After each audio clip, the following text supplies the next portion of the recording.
Haqiqatan bir odamni uyiga usta borsa-yu, uyda egasi talab qilgandek sifatli ishni bajarmasdan xohlagani qilib turib, yana yaxshi bir maoshni kutayotgan usta tentak bo'lganidek, Robbisining buyrug'iga intilmasdan turib rahmatidan umid qilgan kishi mana shunday tentak bo'ladi.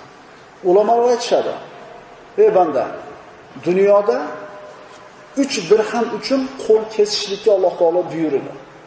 Shariatda 3 dirhamlik narsani o'g'irlagan bo'lsa inson qo'lini kesishlikka buyurdi. Dunyoda shu kunday 3 dirham uchun qo'lini kesishga buyurgan Parvardigorni oxiratda azobi qanday bo'ladi o'ylab ko'rgin."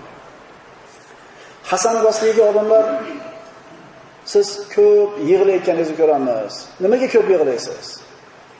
U kishi tobiinlarning sayyidlaridan bo'lgan.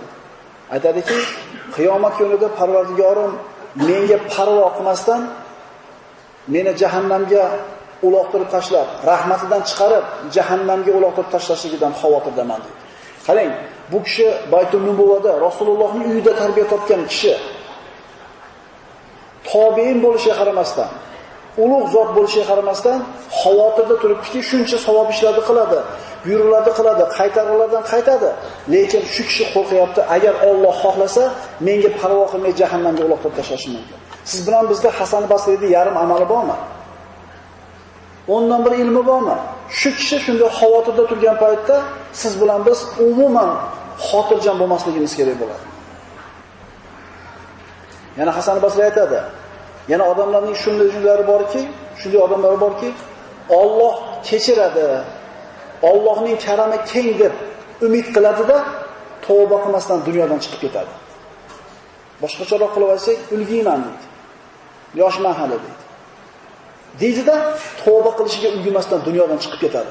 Endi dunyodan umid qilib Allohdan, lekin birorta ibodat qilmasdan chiqib ketgan odamdan nimaga bunday qiluvding desa aytadiki, men deydi Parvardigorim haqida to'g'ri gumonda edim deydi.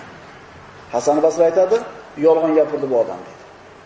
Chunki Robbisi haqida to'g'ri gumonda bo'lganida, Robbisining rahmatidan haqiqatan umidvor bo'lganida Allohning buyruqlariga albatta bo'yin sunishligi kerak edi. Allohning rahmatidan umid qilganlar roza tutyapti hozir. Allohning marhamatidan umid qilganlar masjidlarni obod qilib, tilovat Qur'onga so'may bo'lib turishibdi.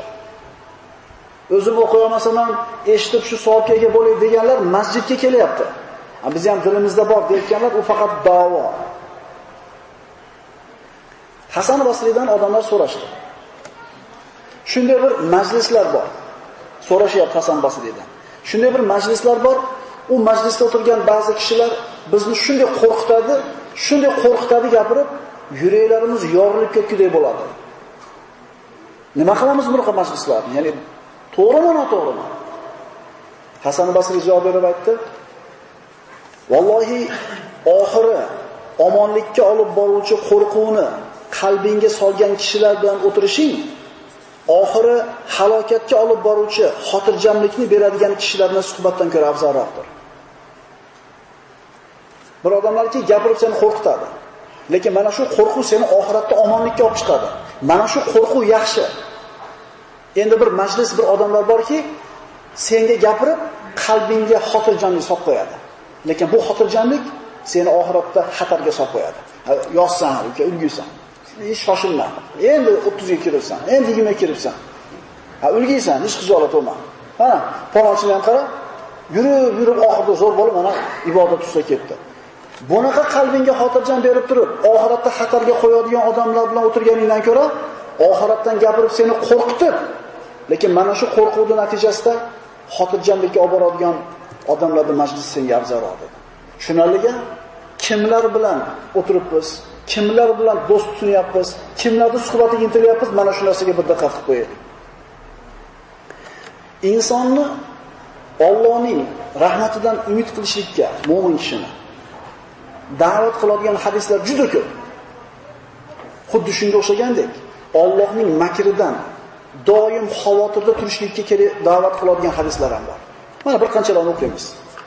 Payg'ambarimiz sollallohu alayhi vasallam aytadilar, Sahihaynda keltirilgan, qiyomat kunida dedi payg'ambarimiz, bir kishi olib kelinadi. Jahannamga uloqtiriladi. Jahannamga tushadi, ichi shavolari tashqariga chiqib ketadi. Sahihayndan bu hadis. Xuddi eshak tegirmonda aylantirganda doira bo'lib aylanib yurgandek, ichaklarning atrofida aylanadi jahannamda. Jahannam ahllari uni ko'rib, falonchi, siz nima qilyapsiz bu yerda? Sizga nima bo'ldi? Axir siz bizni yaxshilikka buyurdingiz, yomonlikdan qaytarar edingiz. Nima bo'ldi sizga? U kishi aytadi, men sizlarga yaxshilikni qilinglar deb aytardim, o'zim qilmas edim. Yomonliklardan qaytarar edim sizlarni, o'zim qilaverardim. Endi qaranglar, siz o'zingiz buyurayotgan yaxshilikni qanchasiga o'zingiz amal qila olyapsiz? Yolg'iz qolganingizda va o'zingiz qaytarayotgan yomonlikni qanchasidan o'zingiz avval qayta olyapsiz? Bu hadisni o'ylasiz, qo'rqib ketasiz. Yana bir hadis, Imom Ahmadning sahihlarida keltirilgan. Abu Rafi roziyallohu anhu payg'ambarimiz bilan Baqiy qabristonidan o'tib ketishyapti. Shunda payg'ambarimiz uf senga dedi. Ya'ni suf senga dedi. Abu Rafi menga aytyapti shekilli deb turdim dedi. Payg'ambarimiz yo'q, sizga emas dedi. Bu dedi bir qabrni ko'rsatib. Falonchining qabri. Bu falonchining qabri. Men uni falon qabilaga soi qilib yuborgan edim. Ya'ni zakotdan yig'ib kelishlik yoki qandaydir bir omonatni olib kelishlik uchun jo'natgan edim. Omonatni olib kelyapti, u xiyonat qilgan edi. Bitta xiyonat qilgan edi. Mana shu qilgan xiyonatchalik o'tga o'ralib yotibdi qabrida dedi. Baqiy qabristonida payg'ambarimiz sollallohu alayhi vasallam orqasida turgan bu kishi, lekin bitta xiyonati bilan qabrida xiyonatchalik o'tga o'ralib yotibdi dedi. Bu nima degani? Allohning rahmatidan umid qilaylik, gunohlardan tiyilaylik, ibodatga shoshilaylik. Chunki bitta ishingiz bilan ketib qolishingiz mumkin. Yana Imom Ahmadning sahihlarida keltiriladi. Payg'ambarimiz ko'p vaqt duo qilardilar. Ey qalblarni burib qo'yuvchi zot, qalbimni diningga sobit qilgin. Ya muqallibal qulub, sabbit qalbi ala dinik. Qalblarni burib qo'yuvchi zot, meni qalbimni diningga sobit qilgin deb ko'p duo qilar edi. Va albatta payg'ambarimiz bu duoni qilganlaridan keyin sahobalar ergashishar edi. Sahobalar aytishdiki, "Ya Rasululloh, sizga iymon keltirdik. Siz olib kelgan narsaga iymon keltirdik. Bizni qalbimizni burilib ketishidan xavotirdamisiz?" Sizni ko'rdik, orqangizda yuribmiz, nima desangiz qilyapmiz, Qur'onga iymon keltirdik. Yana biz qalbimiz burilib ketishi mumkinmi? Bizga savol hammamizga bu, o'ylantirish kerak bu narsa. Biz payg'ambarni ko'rmadik sallallohu alayhi vasallam. Mana shu ishlarni hammasini ko'rgan sahobalar so'rashyapti. Biz aynib ketishimiz mumkinmi? Payg'ambarimiz aytdilar, "Ha" dedilar. Bizdan xavotirdamisiz? Ha. Albatta qalblar dedi payg'ambarimiz. Alloh taoloning barmoqlaridan ikki barmog'ining o'rtasida turadi. Butun insonlarning qalblari, butun qalblar Allohning ikki barmog'i o'rtasida turadi. Xohlagan tomonga burib qo'yadi. Shuning uchun duo qilaylikki, Robbana la tuzigh qulubana ba'da id hadaytana va hab lana min ladunka rahmatan innaka antal vahhab. Parvardigor, bizlarni hidoyat qilganingdan keyin qalblarimizni burib qo'ymagin. O'zing huzuringdan bizga rahmat bergin. Bu hadisni eshitganingizda yana bir cho'chiysiz. Allohning rahmatidan umid qilamiz, lekin ibodatga ko'proq shoshligimiz kerak bo'ladi. Imom Ahmad sahihlarda keltirgan bu hadis ham Ibn Umar roziyallohu anhudan kim o'zini o'zi nafsida bir ulug' sanasa, yurishida kerilib yursa, o'zingizga o'z baho berib qolasiz-ku, hech kimga bildirmadingiz. Shayton avvalsiz qilayotgan savobli amalga riyoni, sum'ani, shirkni kirgizishga harakat qiladi. Ko'rsatib qil deydi, qilganingni aytib qo'y deydi. Endi uddasidan chiqa olmadi. Hech kimga bildirmasdan bir xayrli ish qilganingizdan keyin, "Xo'yli, hech kimga bildirmading-a?" deb turib o'jublab qo'yadi. Inson o'ziga o'zi baho berib qolishligi. Kim o'zini o'zi nafsida ulug' sanasa, yurishida kerilib yursa, u Allohga ro'baro bo'ladigan kunda Alloh undan g'azablangan holda bo'ladi. O'zingizga bir marta baho berib qo'ysangiz, ozgina kekkayib, kerilib yurib qo'ysangiz, Alloh g'azab bilan sizni kutib oladigan bo'lsa, Allohning rahmi kelsin. Bu mavzudagi hadislar juda ham ko'p. O'zini isloh qilmoqchi bo'lgan odam Allohning rahmatiga bo'lgan umidga suyanib qolmasligi kerak. Va mana shu ma'nolardan g'ofil bo'lmasligi kerak. O'zini gunohlar yo'liga qoldirmasligi kerak.